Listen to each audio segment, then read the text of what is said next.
Se você é empresário, diretor ou gestor financeiro, esse vídeo pode salvar a sua empresa de uma crise antes mesmo dela acontecer.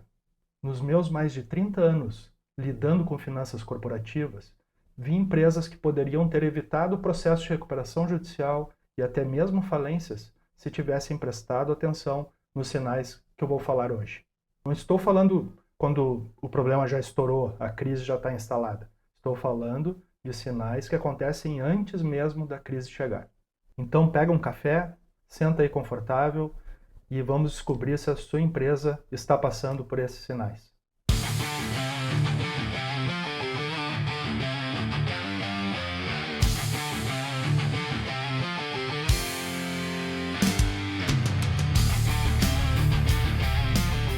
Antes de falarmos dos sinais, quero que você entenda que problemas financeiros não aparecem do dia para a noite. Eles são como aquela goteira no nosso telhado que fica pingando, a gente não dá bola, mas quando vê, desaba o telhado. Então os sinais são os alertas que precisamos ficar atentos.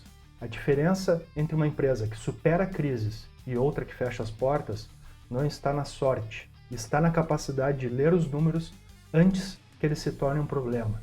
Está na gestão. E olha, não precisa ser um especialista para entender esses sinais. Qualquer gestor de empresa pode e deve acompanhar essas métricas. O primeiro sinal é quando o seu prazo médio de recebimento de clientes começa a aumentar e esticar além do normal para o segmento. Você acompanha o seu prazo médio de recebimento? Sabe como calcular? O cálculo é simples. Some todo o teu contas a receber e divida pela média de venda dos últimos 90 dias. O resultado disso dará quantos dias você recebe em média as suas vendas. Então, por exemplo, se você tem 300 mil em clientes a receber e a sua empresa fatura em média 10 mil reais por dia, o seu prazo médio de recebimento é de 30 dias. Ok, Marcelo, e como eu sei que isso é um problema? Se esse número cresce nos últimos 3 meses, abre o olho. Claro que é uma pequena variação, mas quando eu falo em crescer, eu falo em crescer consistentemente. 3, 5, 6 dias por mês. Passa de 30 para 33, para 36, para 39. Isso é um problema. E o que esse número indica? Pode indicar várias coisas. Uma, seus clientes estão passando por problemas financeiros e a sua inadimplência está aumentando. 2, sua política de crédito pode estar frouxa. E 3, o mercado todo, como um todo, pode estar desacelerando. E isso indica recessão. Isso é um problema. Tá, e o que eu faço, Marcelo? Bom, uma ação que pode ser feita é revise toda a sua carteira de clientes. Identifique aqueles que mais devem, os maiores valores, e renegocie antes que vire inadimplência. Se o seu cliente está atrasando para pagar, faça contato com ele, ofereça uma ajuda, mas garanta que você vai receber aqueles valores, porque a inadimplência do seu cliente pode virar a sua inadimplência. O segundo sinal é a sua margem bruta. Se ela está decaindo, abra o olho, preste atenção. E o que é a margem bruta? A margem bruta é aquilo que sobra depois que você vende o seu produto, desconta os impostos e desconta o custo daquele produto ou da mercadoria que você revende. O que sobra é a margem bruta. Lucro bruto. A margem é o percentual do lucro bruto. Então, você precisa ficar atento a esse indicador muito importante que temos no DRE. E qual o perigo aí? O problema é que eu vejo que muitos empresários se preocupam apenas com o faturamento e não com a margem. Vendemos mais esse mês? Que maravilha, atingimos recordes. Mas e a margem? A margem pode estar caindo. Por exemplo, uma empresa pode ter aumentado seu faturamento em 15%, mas a margem despencou de 32% para 27%. Essa empresa gerou menos lucro, gerou menos dinheiro para poder pagar as suas despesas fixas. Quais são as principais causas que podem estar afetando a margem bruta? Primeiro, preços, custos das mercadorias ou dos produtos ou dos serviços que a gente não está conseguindo repassar ao preço de venda. O mix de produtos vendidos pode estar alterando e a empresa está vendendo produtos menos rentáveis. Muitas promoções, descontos excessivos para aumentar as vendas, e o mercado e a concorrência podem estar forçando os preços para baixo. E qual a ação imediata? É aqui que eu sempre falo. Analise as vendas, olhando a margem bruta, olhando a margem de contribuição, que eu vou explicar em outro vídeo, produto a produto, vendedor a vendedor, canal a canal de vendas, cliente a cliente. Entenda qual produto deixa mais margem, qual cliente deixa mais margem, qual vendedor deixa mais margem.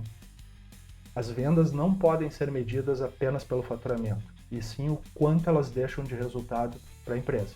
O terceiro sinal é quando o capital de giro da sua empresa começa a derreter, e muita gente nem percebe.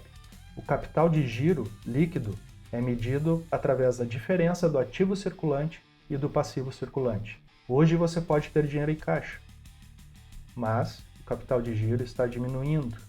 Essa conta, lá na frente, não vai fechar e vai faltar dinheiro no seu caixa. E aí que a crise começa. Quando falta dinheiro. Muitas vezes empresas não falem por não ter lucro, elas falem por falta de caixa. Tá, e quais são os sinais de alerta de que isso pode estar acontecendo? Primeiro, você começa a usar mais o cheque especial ou os recursos da sua conta garantida. Segundo, você começa a atrasar tributos, atrasar fornecedores, atrasar pagamentos importantes na sua empresa. Terceiro, os prazos de fornecedores ficam cada vez mais curtos, o que afeta diretamente a necessidade de capital de giro. E no final, o que acontece? Sobra cada vez menos dinheiro no final do mês. Faça essa conta hoje. Se o resultado for negativo ou declinante, repense a sua estratégia de crescimento. O quarto sinal é quando você depende demais de poucos clientes, a famosa concentração da carteira de clientes, ou concentração de risco. Avalie sua carteira de clientes e verifique se apenas um único cliente representa 20% ou mais da sua carteira. Abra o olho, porque se esse cliente sair da sua carteira, você perde 20% ou mais, 1/5 do seu faturamento. E esse é um grande problema. Outro grande problema é que esse cliente sabe que tem um grande poder de barganha sobre você. Ele pode pedir descontos porque ele sabe que você depende dele. E um terceiro problema é que qualquer crise no setor dele, no mercado dele, vai afetar a sua empresa também. Por exemplo, eu atendi uma empresa de serviços no passado que o maior cliente dessa empresa representava 50%, 60% do seu faturamento. E esse cliente, quando passava por períodos de crise, obviamente diminuíam seus projetos com essa empresa, assim como diminuíam seus projetos com outra, e afetava diretamente esse meu cliente que prestava serviço para ele. Crie um indicador para fazer essa análise da carteira de clientes. Some os seus 3 maiores clientes e veja o quanto ele representa da carteira. Se representar 50% ou mais, isso é um sinal de alerta latente. E é a hora de diversificar.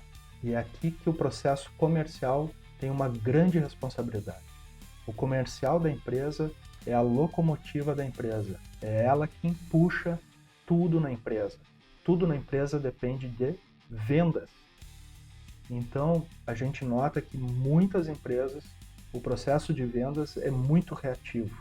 E vendas precisa estar sempre prospectando, sempre buscando novos clientes, sempre aumentando a carteira de clientes, diversificando. Então, invista no seu processo de vendas, desenvolva os seus vendedores, redesenhe o seu processo, melhore os indicadores, mexa na política de bônus, de comissionamento, enfim, faça com que o seu processo de vendas, seu processo comercial, busque mais vendas e não seja um processo acomodado. E o quinto e último sinal que eu quero falar hoje com vocês é sobre os indicadores operacionais não conversarem com os indicadores financeiros.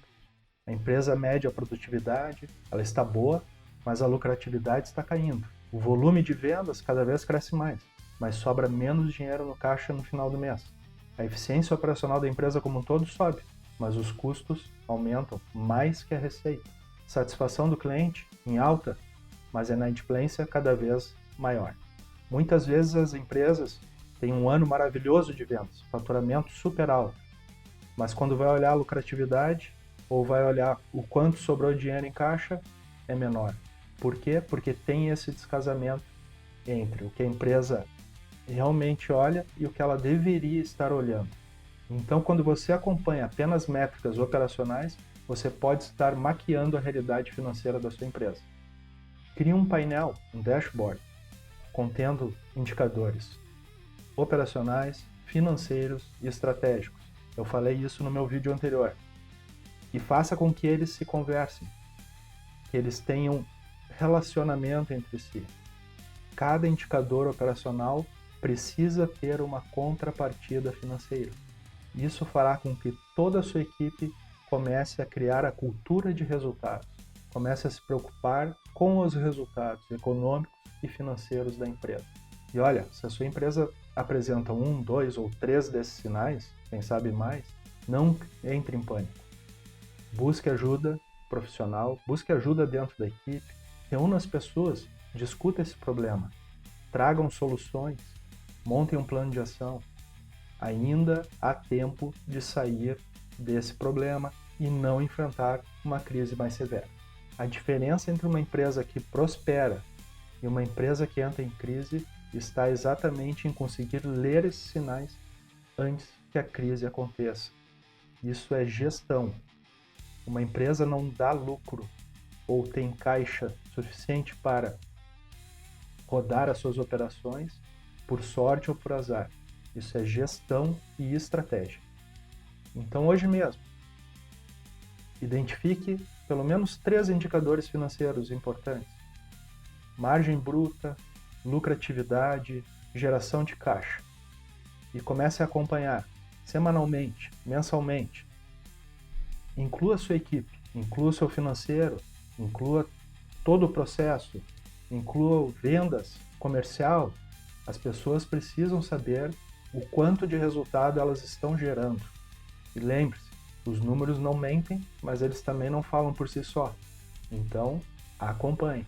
Se esse vídeo foi útil para você, então deixa um like, comente se ficou alguma dúvida sobre como calcular algum indicador, comente, busque as minhas redes sociais, faça contato.